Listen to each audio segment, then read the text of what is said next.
And a matchup for the game numero uno in the best of 9 $35 challenge, sponsored by Yoda, is gonna be Isengard from Dreadreaper versus Dwarves from MageFX. So let's see if Dwarves are able to fight against the Uruks of Isengard. What's up, Mika? Welcome to the stream, everybody, guys. Thank you very much for tuning in. Appreciate it. Hope you guys having a great start into your new year too. And I wish you, of course, in 2025 only the best. Success, a lot of fun, healthiness, and of course a lot of money too. It's gonna be clan setting opening, which is something I was not expecting to see, because usually in order to match the Guardians of the Dwarves, I was expecting to see the mighty Uruks, because the Weapon of Dunland can't really match the strength of the Dwarven Guardians. That's not gonna be possible. May is expanding. I think he's gonna get some pikemen up on the field, the phalanxes, and start creeping this ward layer at the bottom side. And we are finally able to see the Hall of Warriors. Let's go. Tournament soon.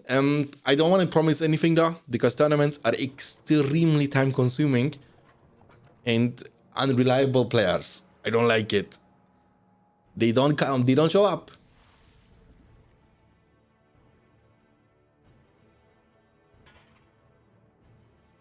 No, I haven't played the Edain mod. Edain Unchained, never played this. So as expected, it's gonna be a pikeman opening. There we go. And I'm assuming he wanna creep this troll layer right after. The build is kind of waiting around this location, ready to build the mineshaft.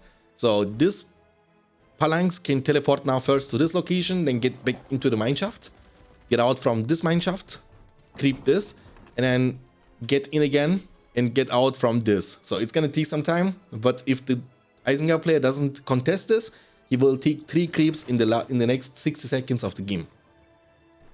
But we have the Weapon of Dunland.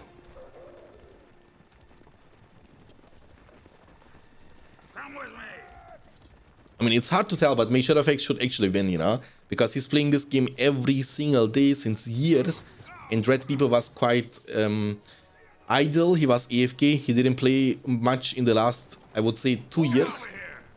So it would be a surprise for me if Dreadreaper, who is the cousin of MageFX, by the way, ends up winning this challenge. But like mentioned before, the Weapon of Dunland can't stand a fight against those Guardians. And in the meantime, May is creeping though. That's gonna be the creep number 2. We get more Weapon of Dunland. They will also get the torches, which will make them quite expensive. But they will hit way, way harder now. He also went for the Uruk pit. So going for the Uruks and Crossbowmen. The White Men of Dunland are approaching.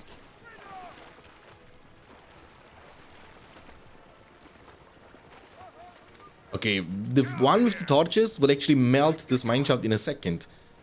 Not even close. If they ever get the chance to clump, watch the damage. Boom, boom. Bam, bam. You see?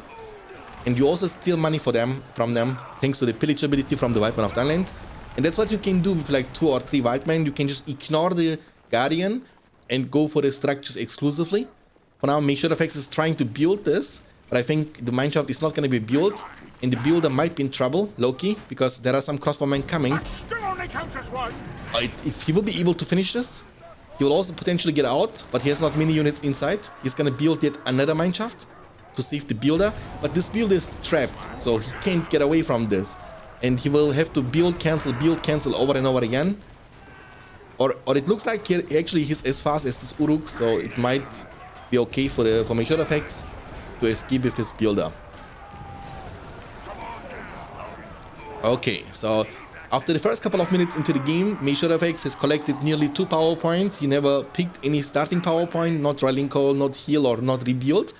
But he will go for the Rallying Call potentially to buff this army, because Kribane has been used to debuff them. It looks like MageFX doesn't want to take the fight, get in the mineshaft and get out. One more wave of units are coming, and these are going to be some Guardians and some Pikemen. He never captured this in for the Hobbits. Isengard is at the top side, but MageFX is at the bottom side. And the Guardians are actually great when it comes to deal structural damage, so they have like crazy DPS against buildings.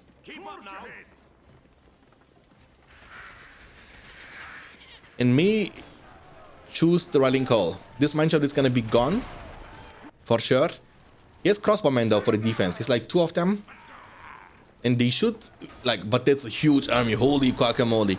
Imagine, he has like 1 pikeman. If you kill this 1 pikeman, if you had like walk riders in this situation, it would be such a big fight for you, for Eisen. But Kribin is gone in a second. And Isengard is getting not only outclassed, but also outnumbered by the Dwarven army. However, though, he's also putting some great work with those White Men of Dunlane, destroying countless amount of mineshafts. Men of Steel are coming from the level 2 archer range, but also this mineshaft is going to be gone. And May is going to lose a lot. While he's fighting the army, he's losing some structures in exchange. He's going to creep this with his pikemen. Mineshaft is gone. This mineshaft is going to be protected potentially. You can also use the bombard to shoot over the building, because he didn't. I think it's going to go down to Goblin Town. Oh, that's going to be close. He will be barely able to save it. But he's going to keep pushing. Warchant has been used on those crossbowmen. And I think it looks like Isengard played Red Reaper will be able to defend himself without losing any buildings. So Shadow-FX, even though he has 600 command points available, he had to invest so much money into replacing all the destroyed mineshafts over and over again. And again, this Wildmen, bro, they pay off like every single penny. They are so incredibly strong. Let's go. And that's why he has a massive power point advantage, over 2 power points already ahead. Isengard in the mid game is also pretty strong with the economical advantages, like Industry Devastation can just easily bring you back to the game. But I think at this point you need to go for the Vork Pit.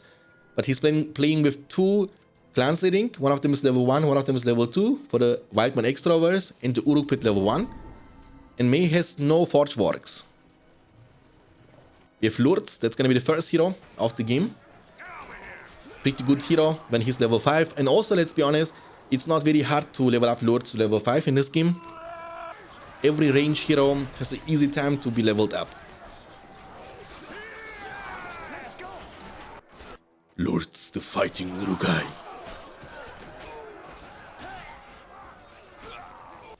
But it is not over yet. But the Men of Steel are actually melting those pikemen. That's not bad. Lourdes though, getting slowly but surely some levels. We have no more creeps left on the map. Forts of Eisen beside the troll layer at the top right side. And he's finally going for the Hall of Warriors number 2. So May Shadow-FX doesn't want to get any battle wagons, but I think he should. Getting leadership on your battle wagons for additional armor and damage leadership for the Men of Steel, for example, could add a lot of quality to your army. And he also went for a hero that's going to be King Brand. Drawing a sword, fighting the furnace, it's going to take you some time. Actually, his damage is not too bad. And also, he's attacking frequently. His attack speed is not too bad. He's trying to capture this in over there with his pikemen. He should be able to do that. Might go for some hobbits, but Isengard could just steal this back, which he should. Isengard will get the chance to recruit some Black Orcs. We have seen the devastation. And May has went for the rallying call in the rebuild, and he has collected 7.5 power points on top of that. So, and look at this. Isengard has like buff and debuff in his kit, and soon he will have also leadership with this dude. So he will have double buff thanks to the leadership from Lourdes and the Warchant, while he will make the enemy units weaker with his Kribin. So every fight should turn into his favor as long as the Warchant and the Kribin are available. And Red Reaper though is on fire. May is struggling. King Brand level 4, that's good. Isengard is everywhere. 750 command points against 625. But Devastation being so incredible good, giving you so much money. Every 6 minutes you can use it over and over again. It's best of 9, yes. Best of 9 sponsored by Yoda. Challenge for Lebanon. Nomzom with 30 months. Let's go, Nomzom. Thank you very much for the huge support to the channel for 13 months already. Appreciate it. Nomzom just resubscribed for 28 months. Ahoy. Hey Shanks. Happy New Year, my man. Okay, it's weird because in my OBS it's saying 30 months. I think 30 months in total. Thank you very much, Nomzom. Happy New Year to you as well. Is your only good stuff for the 2025. Okay, we have Sharku up on the field. Another hero. And dwarves have like 0 pikemen. So Sharku could add so much value. Could be so beneficial. In the worst case, it will force him to recruit some pikemen. He's going for the banner from the level 2 Hall of Warriors. And also went for the Dwarven Riches, by the way. So it's like industry, pretty much identical. We also have Grima Wontong. So Isengard is going for the hero party. Only missing out Saruman, the big boy.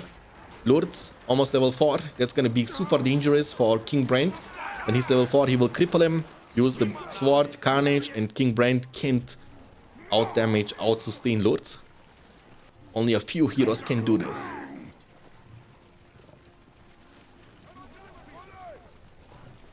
Big Isengard eco. Production building like crazy. 4 production buildings. Still no War Pit. He doesn't like to go for horses. Oof. The black arrows. He has so many archers. Like when you see this, you have to go for horses, no? Like look at this army. Imagine 2 Warg Riders with the whole War Chant, Kribin combination and Sharku are diving into the backline. How crazy would this be? Lourdes. Still not level 4, but he's about to be. That's still a huge army from Measure of X though. Do not underestimate this. As high-class archer army. 11 power points collected for Dreadreaper. Grima Wormtongue in the front line. Has escape whenever it's getting dangerous, no problem. Sharku should always get into the backline. There comes the cripple on King Brand. Grima is going in Lourdes. Oh, they're using some black arrows, but you have no chance. Now Lourdes is level 5. That's exactly the situation I was talking about. Now he has leadership too. Something the dwarves don't have because they never went for the King Dane nor for the battle wagons. Isengard has to still retreat up a little bit. The way you can end this is, yeah, exactly. You can go for the armory, get heavy armor, you know. And your army is going to be much more resistant against those archers. Grima has now the venomous ward, so you can poison them with your wards. And debuff them, make them weaker. Also went for the Field of Fire, so full eco. Pathway of power points. Dwarves have 10 power points collected on top of the Dwarven Riches. So 4 power points away from his 15. But he's kind of starving to death. He's not that rich. Has lost his King Brand, so eventually has to get him back on the field. And May is just camping it out, because May already told me before the game that Dreadreaper does not like to go for cavalry. He will never do that, and that's why he's so confident of not recruiting any pikemen, because he knows he's safe. Now he's going for the Dwarven Zealots. The build has been used on this level 1 mineshaft, so I don't know about that one actually. No pikemen, and Sharku has the time of his life.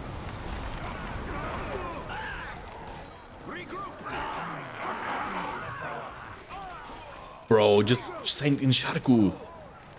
The splash could be super handy. Furnace here will be discovered and destroyed. Level 2 and level 1. Level 1 and level 1. Maybe you can go also for the Deathbringers, even though I don't think they are very good against Men of Steel. Going for the level 2, and then I think he's gonna go for the Forge Blades and Heavy Armor. That's what you need. You have the Dwarven Zealots now in the front line, but there is just too much DPS from Lourdes with leadership for the Crossbowmen too. Like consistent DPS coming and hitting you over and over again. And he also went for the Fire Arrows, and Sharku is looking, but he right-clicked. You don't want to right-click with your mounted hero, you want to click like this here, for example, that he can trample. You don't want to auto-attack, because when you try to auto-attack, as you can see, before he gets the chance to auto-attack, the enemy will keep moving, and you will never get the auto-attack off. It's a random faction, yes, so everybody is picking random. Grima has to be careful, by the way. The Zealots are melting him. And King Brand is level 6, like with his Beastly Arrow, which is not going to be super beneficial in this matchup, because Isengard doesn't really have a lot of beasts, so it's pretty good against goblins. Like you can one-shot for example, the cave trolls, you can one-shot the giants. Against Mordor it's pretty good, against the Mumakil trolls, attack trolls, drama trolls. Hey, finally, you trample.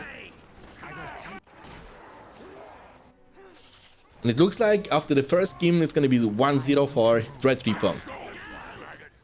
The player in yellow. From the same country. Disengage them.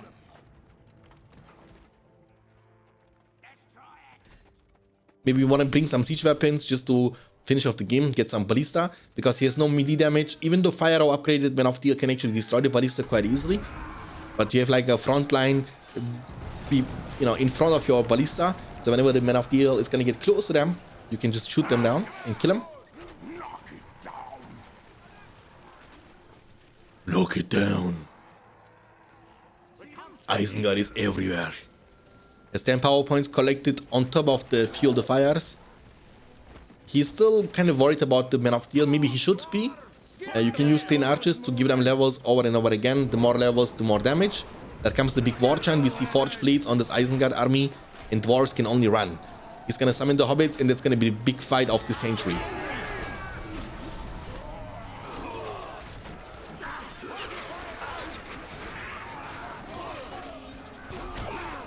Oof, what a fine shot. I think they are still winning this, the Man of Steel. It's kind of crazy. Does he have the armor on them? He doesn't. He has only forge blades. But he has 2 zealots too. King Brain, Deja Vu, got crippled again, can't get away. Impossible. And will go down. The Uruks in the front are gonna get melted too. But it's a very great fighting spot for Measure of Hex and the Dwarven faction. He's gonna lose a level 3 Mineshafter. That's gonna be a big ouchie. Dropping his command points down to 550. And his resource generation is not looking too hot. But he has still the Dwarven Riches on this mineshaft, which is his most important mineshaft. And of course, Isengard is using the number advantage and attacking from both sides simultaneously. Maybe Saruman can turn the favor of the fight truly into the hands of Isengard. However, I think May is paying attention to his only army, so he will not give him the chance to get close range and blast the army. I think that's not going to happen anytime soon. And maybe with a lot of Men of Steel like this, and their black arrows, you can kind of burst down the wizard too. Here's the Lords, Grima Wormtongue, and Saruman, and also Sharku. All the heroes Isengard has to offer were recruited. There comes the Wildman of Dunland, summoned on top of the enemy army. Hobbits summoned to counter this kind of move. Big fight in the dust. There comes the Blast, level 2 immediately unlocked. But Men of Steel have to move, because there are too many Wildmen on top of their faces. Men of Steel are damage dealers, but not tanks. Fireball is going to be used. Kind of overkill on a dead target. Heavy armor on this Wildman extrovers, including the Forge Blades. And Measure of X dropped his command points down to 360 out of available 750. Lost the majority of his army, beside the Dwarven Zealots, which are kind of fast though. They look super fast. They are getting outnumbered though, hardcore. There is a Berserker too. What can men do against such reckless heat? Against such reckless heat.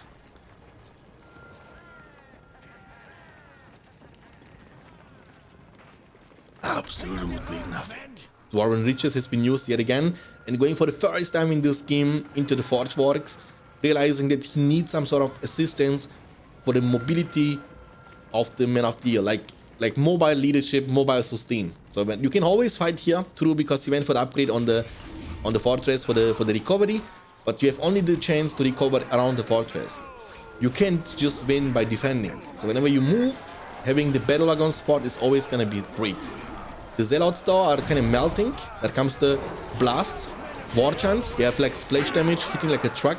Berserker is diving in too. And Isengard is kind of disengaging because he's a bit worried. And Men of Steel are getting recruited more and more from the level 3 archer range. And he's going for some kind of push with one pikeman. But if Isengard doesn't pay attention, which he does, this furnace might go down. But I think he should be able to protect this now with the Forge Blades on his extrovers. Sharku is super low. The first wagon has been recruited. No pikemen. Maybe can go for a trample. But there are pikemen actually. Oh my god, oh my god, oh my god. He had some pikemen in the front. I didn't see them either. And crippled for the third time. King Brain. And Saruman got level 4. Level 6 is so deadly too. The Thunderbolt hitting like an absolute truck.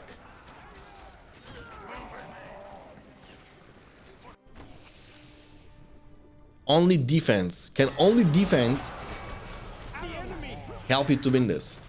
Like maybe if you're elves, maybe then you can do this because you have high gear, you have like leadership, you have like lots of healing, you have mist, you have super strong archers with the Mirkwoods, and later on you can also go for the Nolde warriors. So we've seen elves doing this consistently, being able to camp it out until you get strong enough, and then you can go for the Cloud Break or for the Eagle Summon. You can make some stuff work. But with dwarves, we have seen this not many times because dwarves are generally speaking a very aggressive faction. With level 5 Wildman of Dunland or Wildman Extra overs rather, and there comes the dragon. The dragon summon. Dwarves went for the Man of Steel summon. Oof! Close. I think he's just looking to summon the dragon on their face, no? I think he's just looking to summon the dragon on the face of the Man of Steel. There comes the dragon! Well, everybody died, right? Oh my god. And not a single word said, because there is nothing to be said. And GG well played. Dread Reaper is taking the first victory in this best of 9 challenge.